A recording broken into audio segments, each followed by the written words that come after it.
So maybe you don't fear failure. Maybe you actually fear your own success. What do I mean by that? So sometimes people, they delude themselves into thinking they have this fear of failure. They think that fear of failure is the reason why they can't get what they want. And they train themselves, they tell themselves that it's a fear, right? So think of the last time you had to go through an assessment. Maybe you had to go through a licensing exam. Maybe you had to go through a test you had to take. Maybe you had to go through an entrance exam. A lot of people have anxiety around performance and they fear that failure, that rejection, right? I can still vividly remember when I first got a rejection letter and I was looking at this letter, I opened the letter, and when I'm reading through it, it says, "You have not been selected." And tears rolled down my eyes, and I thought life was over in that moment. And I was still very young, and it seemed so real, and it seemed like everything in me that I had been working on, that I had been doing, was not good enough. And that sucks. And the thing is, you can feel that pain and then you can relive that trauma over and over again anytime that there's performance on the line. When performance needs to result in an achievement, you might feel that trauma re-triggering itself, right? So a lot of times people fear failure, but when they go to work with somebody like a life coach or a transformation coach, and they're trying to get over their fears, they're trying to get over their traumas, they're trying to get over their anxiety around a certain situation, and then they realize, hey, wait a second, it may not even be the fear of failure that's holding them back. It might be something totally different. And what is that thing that is totally different that might be holding them back? It might be their very own identity. Their own identity has certain beliefs, has certain behaviors, has certain habits that it's wrapped up around, right? And it knows itself as a certain way. When you look in the mirror, you see something familiar. You see a face that's familiar. But if you were to transform, if you were to become that high achiever, if you were able to get into that new business, that new opportunity, that new goal, there's a slight uncertainty there. Could I make it? What if I don't make it? What might happen if in this uncertainty space? In the uncertainty, there are no answers. In the uncertainty, it's a void. You are responsible for your own results. Now, for the subconscious mind, this can be extremely triggering because, like I said in previous videos, the prime directive of the subconscious mind is to keep you safe. It's really that simple. It's to keep you safe. So if you wonder why traumas feel so real, why they keep coming up, why you have all this anxiety, it's because you went through a situation in your past that did not leave you feeling safe, and you felt very afraid. And your subconscious mind realized it. It created a mental scar, and now it's trying to tell you the way to keep you safe is to not go anywhere near those situations again. Not go anywhere near those situations again. So the way it keeps you safe is by re-triggering that trauma.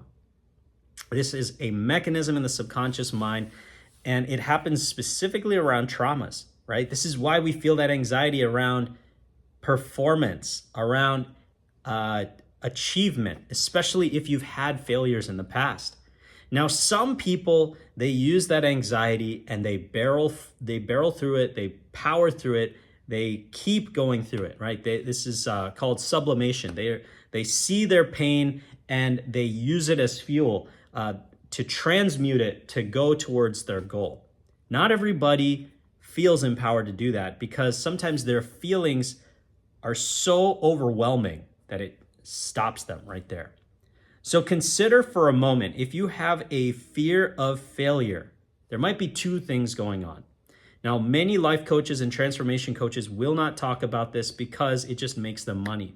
One of them could be the path of an actual fear of the failure, where you have basically memorialized a trauma in the past where you failed, and now you just have so much anxiety and your subconscious mind just keeps drudging it up anytime you go near trying to achieve something of greatness, of worth, of repute.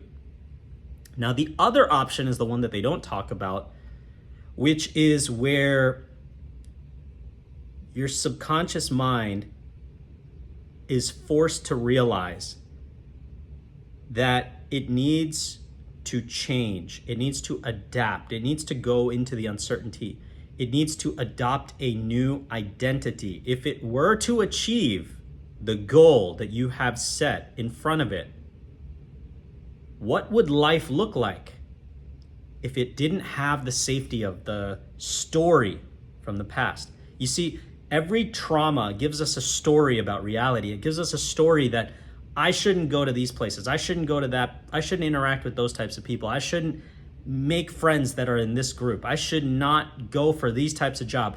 I can't accomplish what I said I would do. I'm doomed to failure. I can't go to those reach schools because I am this type of way. I'm not smart. I'm not this. I'm not that, right? And that story is hardened by reference points, reference experiences. So I give this analogy all the time. So imagine a table, and the tabletop is the belief that you have.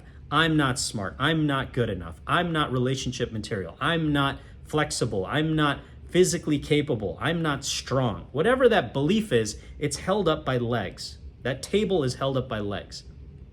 That tabletop is held up by legs. And in this metaphor, the legs represent all the reference experiences that you have, the memories, the traumas, right? Maybe you failed in kindergarten, and then you failed again in 8th grade, and then you failed again on your SATs, and then your PSATs, and then you took the MCATs and you failed. And now you just have hardened trauma around test-taking anxiety, performance anxiety. Maybe it came to a job, and your first job, you were let go, and they told you that you don't have what it takes for this job.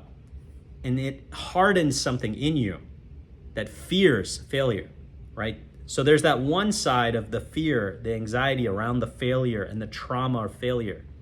And there's the other side of if I were to achieve, if I were to break through, what would life be like? There's a whole fear in the unknown as well. So there's the fear of the past and then the fear of the unknown, the uncertainty of the future. Many people will never confront this because they don't realize that the unknown is where growth actually happens. It's the unknown where you get tested, where you actually prove your mettle. So it's in the unknown that you really develop your character. There's a saying, Joe Rogan used to say this all the time, a great fighter can never be tested in a void. Great fighters only get proved as great fighters when they're in the presence of other great fighters. So in the same way, your character, your values, your ability to accomplish cannot be tested in a void. It can only be tested against the fear and the uncertainty of the unknown in a new environment. So in that same way, you may have a fear about an upcoming goal or something that you're trying to accomplish. And you might think it's a fear of failure, and it may be, but it also could be a fear of change, a fear of uncertainty taking place, this fear of the unknown. What would life look like if I did accomplish that? What would life look like if I did lose that weight? What would life look like if I was in that dream relationship? What would life look like if I did have that business? And there's all these other uncertainties that pop up, right? What if I get sued? What if I have to pay taxes? What if the client doesn't pay me on time? How do I make payroll, right? There's all these uncertainties that come up when you're going into a new business. Same way in a new relationship. how do we handle conflict resolution? What if we don't communicate well? What if they're not my love language? What if they don't communicate in a way that works well with me? Think about weight, right? What about all these clothes that I invested in? Now I'm gonna have to get a new wardrobe. Or a common one for people with money is, what if I make so much money, now I have to pay more in taxes, right? There's two major ones for money. It's one of them for men is if you're in the presence of other men in your culture, in your community, there's this fear of making more than the elder. And sometimes that can be the lid on your own goal, right? What if I make more than my ancestors? What if I make more than my relatives? And that comparison. What if somebody sees that I'm making more than them? And then you limit yourself, you hide your shine, you hide your brightness from truly developing. And for women, it could be the glass ceiling, right? What if I can't break through the ceiling?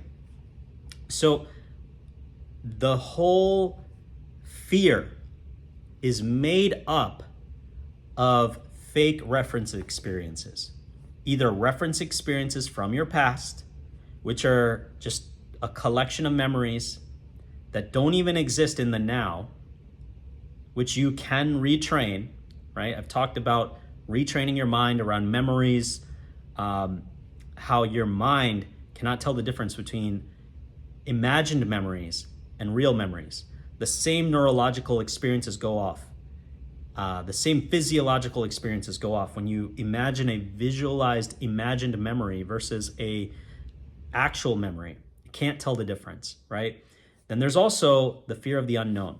And the fear of the unknown is, a lot of the times, it's your mind creating hypothetical scenarios of what could go wrong, what might go wrong, and it's just taking Murphy's Law and putting it and projecting it into your future. If anything can go wrong, it will go wrong. And so therefore, what happens if I get a notice from the IRS and that I owe more in taxes and I can't pay? What happens if that client that promised me this amount of money doesn't deliver? What happens if I can't afford my home? What happens if I can't afford my car? What happens if I get repossessed? What happens if I go through a divorce? What happens if my money stops working for me? What happens if suddenly my bank account just goes into overdraft? What happens if I suddenly get sick all on a sudden, right? That future state fear is really coming from the fear of the unknown, whereas the past-based trauma fear, that is coming from memories and a collection of memories that have caused an emotional resonance, an emotional charge, and now your subconscious mind is trying to keep you safe. Both instances, the subconscious mind is trying to keep you safe. So if you're having difficulties with breakthroughs in the future, it's your subconscious mind trying to keep you safe. If you're having difficulties with traumas in the past, it's your subconscious mind trying to keep you safe. So if you can go back and allow your subconscious mind to feel safe while you go after your goals, while you're in the presence of certain things that re-trigger traumas, and your subconscious mind is safe, then the triggers begin to subside. If this video has helped you, like, comment, subscribe, and share, and I'll see you in the next one.